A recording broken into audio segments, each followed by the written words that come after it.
Hi everybody, Andrew Cherin, attorney at law. I'm a personal injury lawyer and I represent people that are injured in car accidents in Seattle, Washington. Today I'm excited to bring to you another episode of my video blog. Today's episode is the top 5 dirty tricks that insurance companies will try to use on personal injury victims who are involved in car accidents. So number one, the first tip or first trick that insurance companies try to use against people that are in car accidents is they try to pressure you to settle early. Oftentimes you'll see this by after being in a car accident, the insurance company will contact you soon after the car accident and say, hey, your case is worth $1,000. Here you go. We'll pay for your medical bills, whatever you've gone through right now. Take this $1,000 and go on your way. Usually they'll also try to put like a deadline with that too. They say, when we see the medical records, we may lower this amount that we're going to give you, and this offer is only good for right now. So what do you want to do? Do you want to take it? Because if you don't take it now, it may be lower in the future.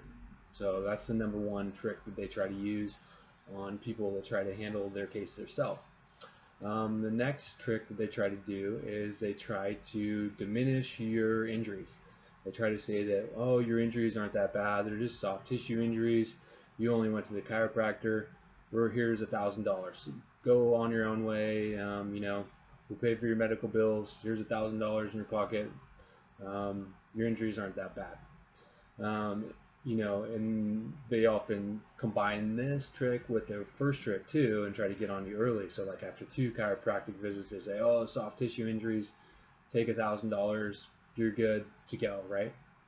That's one of the things they like to use a lot is diminishing your claim by saying it's soft tissue injury, which is still a good case. I mean, you should be able to go through the full process of getting healed and getting the full treatment that you need, but if you settle early, you're not going to be able to get any more money to pay for that treatment. So it may sound good right away, they're going to pay for it, give you $1,000. At $100 a pop, most chiropractic visits, you're not even going to see very much more, and then you're eating into your pain and suffering as well. So that's the number 2 trick, diminishing your injuries. Number 3, pre-existing injuries. So let's say that you had a car accident a couple years ago and you have back injuries, and now the insurance company knows that you had those prior back injuries, and they're saying, well, this is we're going to give you $500 because you had prior existing injuries to your back, so you're predisposed, we're not going to cover it all because you're already injured. When in fact, what a pre-existing injury actually counts as in the court of law is not something like that. Something that is pre-existing is only if it's active at the time of the injury. So if you're actively seeking treatment and your pain threshold was the same at the car accident, yeah, that could be considered pre-existing injuries.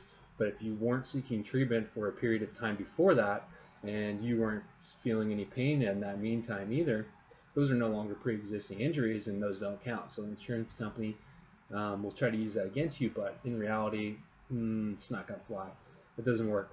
So pre-existing injuries is number 3. Number 4 tactic they try to use is they try to deny your claim.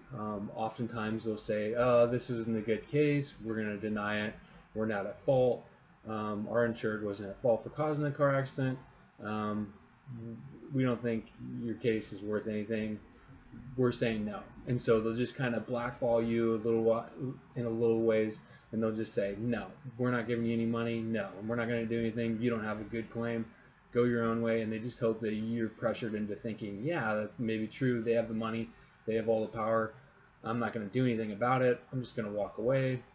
And that's what they hope you do. They hope you don't call a personal injury lawyer like me, and then I'm getting into representing you and I get on their back, and all of a sudden they're like, oh wait, there is liability on our part here, how about this? And at that point we'll be like, okay, well, let's get a realistic offer here. So the number 4 thing insurance companies try to do is they try to just deny. Number 5, the 5th thing the insurance companies try to do is that they'll try to put the blame on you. So they'll flip it. They'll say that not only that they're denying your claim, they're saying that your claim's not worth anything. Now they're going to say it's your fault, actually, and that your insurance needs to pay for it. They can do that by using the police report. They could do it by a number of ways, showing impact. If for some reason you were cited for causing the car accident, but it really wasn't your fault, the insurance company could try to spin it no matter how they want to and say, no, this is your fault. Our insurance going after you. But if you don't have insurance, that's one good way that they could try to spin it. If you do have insurance and they try to spin it that way, it's probably not going to work, because your insurance company is going to defend you, and they'll hire a lawyer to represent you in that case, and they'll fight that tooth and nails. Anyways, guys, I hope you found this very useful, and if you have been in a car accident, I give free consultations. My number is 206-850-6716, and you can find me online at www.lawcherin.com. A lot of great resources on there. Thanks.